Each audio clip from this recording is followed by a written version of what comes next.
Welcome to today's video. We are going to be going over a pixie cut, a pink pixie actually. It's going to be an undercut pixie, so nice disconnection on the top. We're going to color it pink at the end. I think you guys are going to really dig this video. So today, the sectioning is going to be pretty simple. I start at the parietal ridge and I work my way back. So looking for that recession point. You want to make sure that the top section that you're sectioning off is not too wide. It can really throw this haircut off.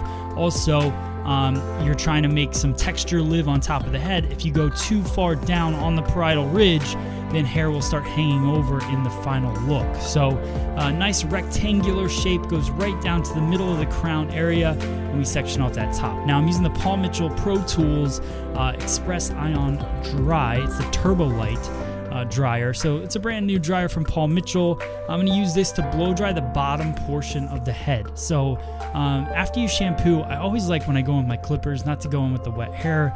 It just helps kind of get everything into the clipper better, and also keeps the hair nice and smooth and works out any cowlicks. So you just go through and you cut it really nice and all the hair is laying the right way. So I'm using my Andis cordless clipper, and I'm also using a 2-guard to start out, and that's really just to remove the bulk. It's also really where I want the hair to end at about the parietal ridge. So I start by just taking out all that bulk. It just makes it easier for me. Some people like to start with that short section first, leave the long hair in there. I like to get most of it out of the way, especially if I'm going to cut the whole thing at a 2 level anyways. So I work my way through, working the clipper back and forth. Key thing with using a clipper, guys, is just to make sure that you don't just go in one direction, because hair kind of does grow in multiple directions. Even though we do that blow dry to prep the hair, it's still good to go back and forth in different directions to make sure you get every little bit possible. Now I jump all the way down to the 0-guard, and this is a trick that I want you guys to try when you're working in the salon, especially if you're not a barber. I'm not making this video for barbers.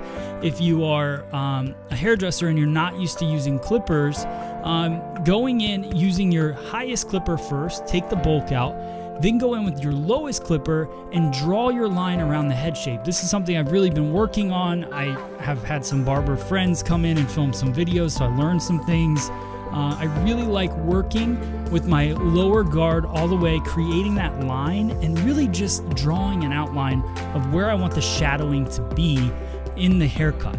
So we're going to do a lower fade, so I want the weight to kind of come down just at that occipital bone area, and then I clean the rest off at a 0-guard. Now this is Mary. I've done multiple cuts on Mary. You guys have watched them on YouTube for sure. She really wanted to go nice and short, showed me this really short haircut.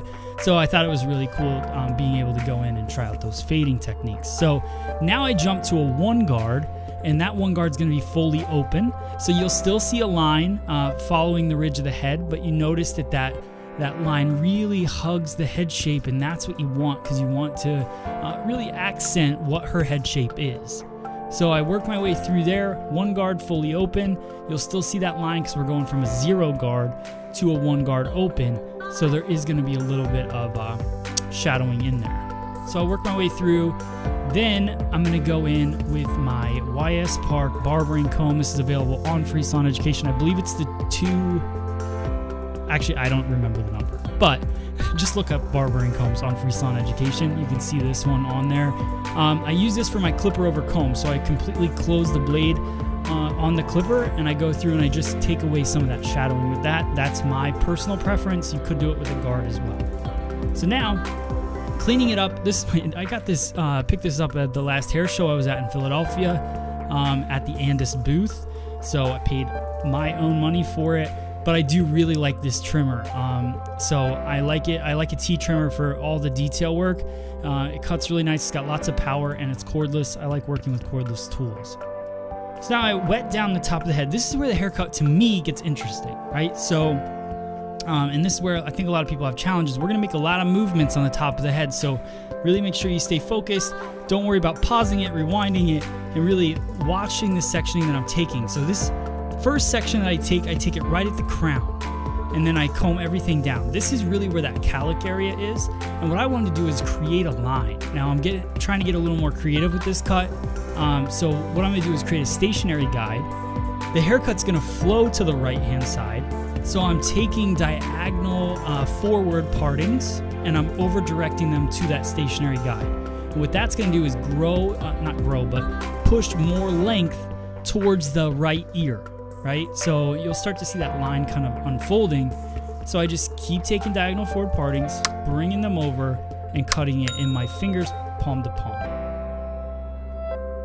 So notice, I'm going to comb this out. Notice that line and the length, and it's just an asymmetrical line. It looks really cool on the head. And now I'm going to connect it almost like a U shape, and I'm going to start another stationary guide for the top part of the head. So that's what's cool about this cut, I think, because obviously if you comb everything over to this side, it's very heavy. But what I'm doing is I'm removing a ton of weight from the very back portion of the head, and I'm pushing all the weight to the front. So what that's going to do is give me more hair to play with in the dry cut portion, and also remove that bulk from the back of the head.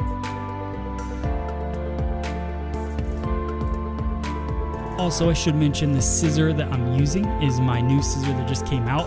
It's available on freesaloneducation.com. So if you're looking for a new scissor, it was manufactured in Japan by hand by Mizutani. I'm really proud of this scissor. I was involved in the entire design of the scissor. So it's every spec that I love, how it fits in my hand and everything. So I know you guys will like it as well. A lot of thought went into this scissor.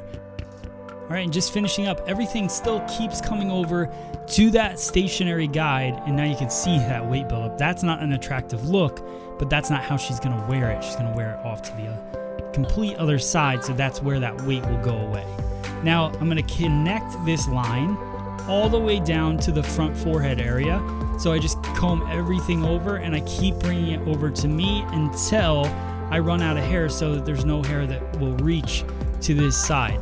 Now, doing this, if you think about it, I'm cutting it horizontally, so I'm really focused on that shape and how the angle is going to go from a horizontal line aspect. But when you look at this shape, if I would take the same exact thing vertically, it would be a very collapsed shape when it goes to fall to the other side, if that makes sense. So we're really collapsing the left-hand side of the head and pushing all that weight to the right-hand side of the head. So now I continue that line all the way across, over directing everything back and just connecting it together. And then from there, I've got my guide. And now we're working with the heavy part of the head. So that's why I say that this is interesting, because a lot of people just cut their line, then go into a ton of texturizing techniques, take out the bulk, but nothing really has a rhyme or reason to it. The reason I'm now elevating the hair is because this is the heavy side of the head. So I want to elevate it. I switched to a point cutting technique instead of blunt cutting because I want to add more texture and take out some more weight on the lines that I'm creating, and I'm over directing everything back.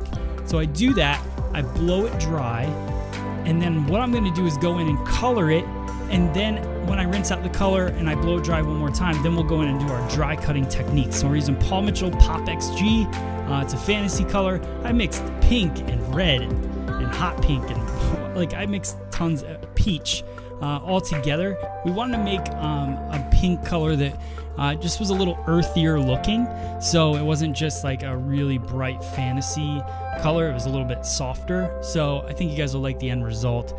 So I just paint that on. That's fully scalp to ends, just painting it over the fact that she's already got blonde hair. So you want to make sure if you're going to do color like this, especially lighter pastel-y kind of colors on your guests, make sure that they're nice and light. They got to be at least a level 9 to really get the right effect. So Mary, we've been bleaching her hair for quite a while. She wanted to try something new, so the pink was kind of a nice fit. It also will fade out, so then it'll fade out and also tone her hair, so you'll see. But check out that the kind of smokiness to it. I really love the movement and everything. Now I go and do some dry cutting techniques. Start out with point cutting because I really wanted to break up the lines that we created on the top. So we did some pretty blunt lines, over directing everything back to that stationary guide. So what point cutting does is just goes in and softens those lines. And then I go right across just above parietal ridge and I pull some of the hair down. This is hair that probably is going to fall off to the side, let's just say. So what I want to do is just soften that. So I comb it down and I work my scissor a half close, and I just kind of take some teeth out of it, or gaps. I just create air in that shape. And then I go in with Paul Mitchell Invisible Wear and I spray that in. It's a texture hairspray, so I create a ton of texture. It's got a slight, I'd say a medium hold. And then I go in with my iron. It's a Paul Mitchell Pro Tools smoothing iron. I go in and I just flip out some of those textured pieces to really show off the shape. Notice that the shape really follows her jawline and expands into the back, which really gives her a nice flattering shape to her head shape. So hope you guys liked the video. Remember, check out my scissor on freesaloneducation.com. Thank you guys so much for watching. If you have any questions, hit me up on social media, everything at Free Salon Education. Thanks for watching.